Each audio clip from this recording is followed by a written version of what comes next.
C'est à Vilvoorde, à quelques kilomètres de Bruxelles, que nous sommes allés chercher les réponses. Au bout de cette zone industrielle se cache une usine très discrète, filiale d'un des plus grands groupes chimiques européens.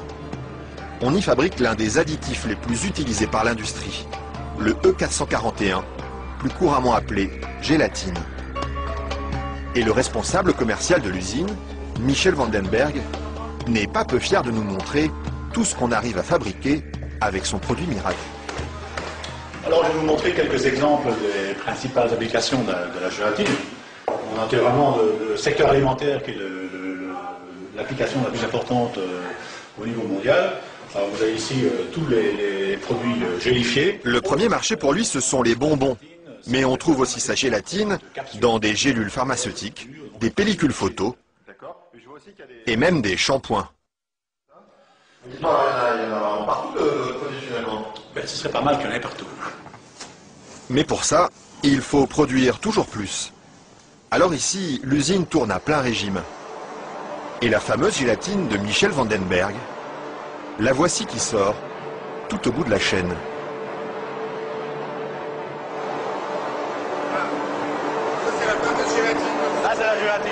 Ce sont ces spaghettis qui collent aux doigts. Il faut à peu près 3 à 4 jours pour arriver jusqu'ici. De la préparation de la matière première jusqu'à le séchoir ici. 3 ou 4 jours de transformation dans les entrailles d'une usine où ces immenses cuves remplies d'acide et d'eau bouillante font régner une moiteur tropicale. Et au milieu de cette atmosphère étouffante, il y a un détail qui frappe le visiteur et qui pénètre jusque dans les locaux les plus protégés de l'usine. C'est pourquoi ça?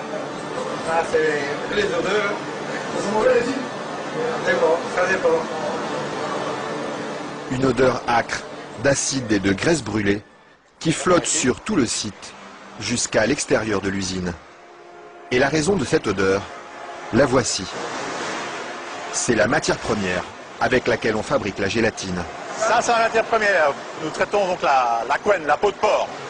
D'accord. De la peau de porc qui arrive par palette entière dans son usine. Une matière première qui ne lui coûte presque rien et qu'il achète dans toute l'Europe. Ceci vient de Hongrie. Ça vient de Hongrie, d'accord. Voilà. Et tous les jours, près de 150 tonnes de couenne de porc attendent dans ce hangar d'être dévorées par un monstre d'acier au nom évocateur, Dinosaurus.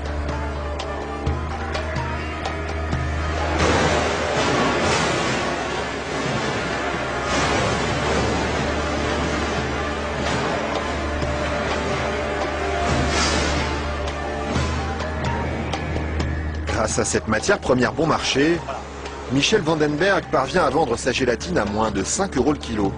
Un prix défiant toute concurrence qui lui ouvre sans cesse de nouveaux marchés. Et celui qui marche bien en ce moment, c'est justement le marché des produits light. Attendez, il ne faut pas filmer ça à 1 minute. Mais voilà, ceci, qui est un beurre allégé, 40%. Alors un fromage frais, 0% matière grasse. Et chez lui, on trouve même les plus grandes marques.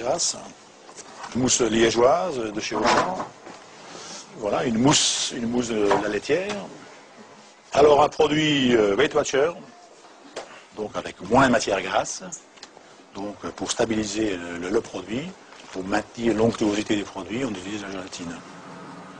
Un produit que les industriels n'hésitent pas à utiliser en grande quantité. Le seul problème, c'est qu'ils oublient parfois de l'écrire sur les étiquettes.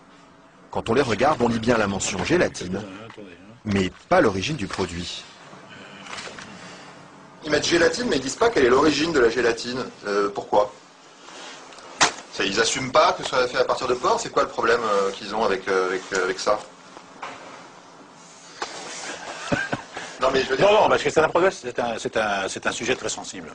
Ouais. Parce qu'il y a quand même les minorités, les minorités musulmanes, juives et autres, qui éventuellement ont des problèmes avec ça. Mais ce serait bien justement de leur dire... Ça, je voudrais pas que... Oui, je sais bien, mais je sais pas s'il faut mettre ça dans l'émission. Mais oui. C'est vrai que, bon... Parce que du coup, ils savent pas si c'est du porc ou de la vache. Du coup, comment ils font pour consommer? C'est ça le problème. Il faudrait peut-être leur dire. Une question qui laisse Michel Vandenberg sans voix et à laquelle aucune marque de l'agroalimentaire n'a souhaité répondre, malgré nos nombreuses sollicitations. À croire que la gélatine de porc est un sujet sur lequel il préfère rester discret.